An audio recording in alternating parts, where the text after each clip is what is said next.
Ms. Thaveen Yaknam is a farmer from Surin Province, Thailand.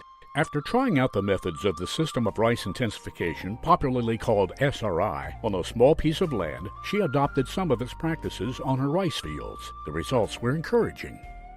Even under adverse environmental conditions and with lower applications of inputs, her rice yield from a variety called blackberry nearly doubled.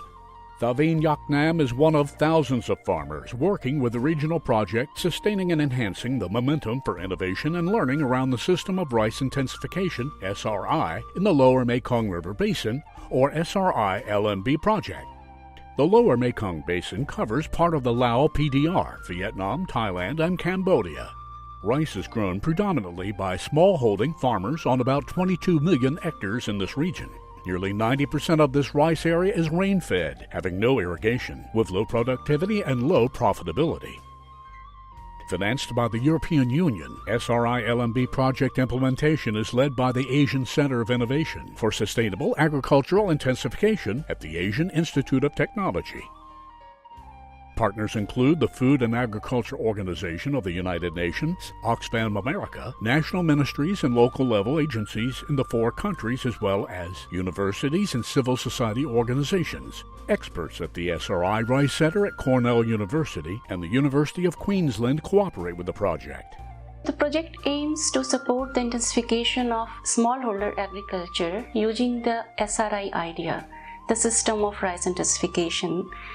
The purpose is to improve agriculture productivity and food security, and we are also trying to address the economic well-being of the household.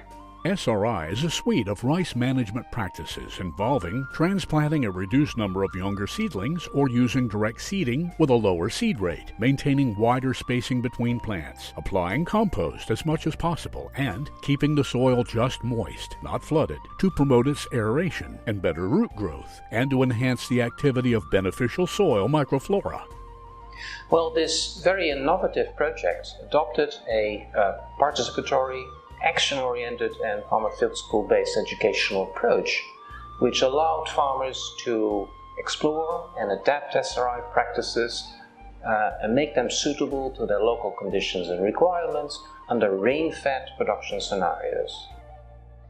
This helped to combine indigenous and external knowledge, facilitate experimental learning by the farmers, enhance their business skills to aid in better decision-making, and link them with external stakeholders. The project implementation structure consists of regional, national, and local implementation consortia. This supports and facilitates season-long, farmer-led participatory action research spread over 33 districts of 11 food-insecure provinces in the 4 countries. Starting by involving 3,600 farmers in 120 field experiments in 60 sites at Cambodia and Thailand in 2014, the project has expanded to work more directly with more than 7,000 farmers, facilitating more than 405 farmer-managed field trials in 172 sites. The results reported to ministries and verified by universities and AIT have showed that average paddy yield in the SRI field was 4.7 ton per hectare, which is 66% more than the regional baseline. And this was achieved using 30% less energy. Farmers' net profit was almost double compared to baseline income level from paddy rice. So that's a great achievement. So far, the project has reached out to more than 30,000 farmers in the region by organizing field visits, meetings, and workshops. Farmer responses indicate that they are adapting many of the SRI practices to suit their local conditions, thereby raising land productivity and profitability. The lessons learned have been many and vary across locations. Well, SRI farmers have found that using younger seedlings is actually better than using older seedlings. And reducing seedlings per hill promotes plant development and crop growth. And finally, SRI helps farmers reduce input costs while raising yields and profitability. It is evident that SRI practices can enhance rice yields and profitability by utilizing household resources differently and more efficiently. This enables them to feed themselves and the world. The European Union and the member states, we are committed to the achievement of the Sustainable Development Goals.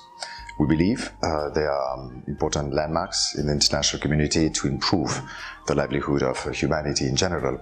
And I would like to mention the SDG number 2, which calls for the end of hunger and calls for also improvement in the sustainable production and improvement of the livelihood of those who work in the production of food. And we are extremely happy to take part and to finance this project, this system of rice intensification in the Lower Mekong basin.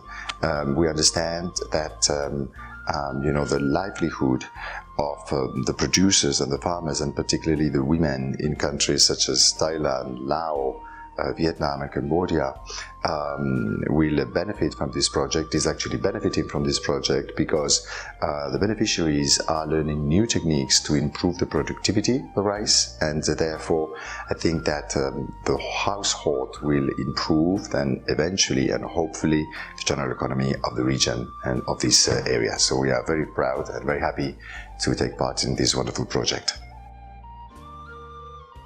We believe that the sought-after gains in food security and environmental resilience can be achieved for the longer term through a broad and more integrated approach, which involves a consortium of local and national actors. This will result in improved well-being of farm families and greater social equity, while significantly reducing environmental risks and ecological vulnerabilities. The SRI is a work in progress, but it represents real progress.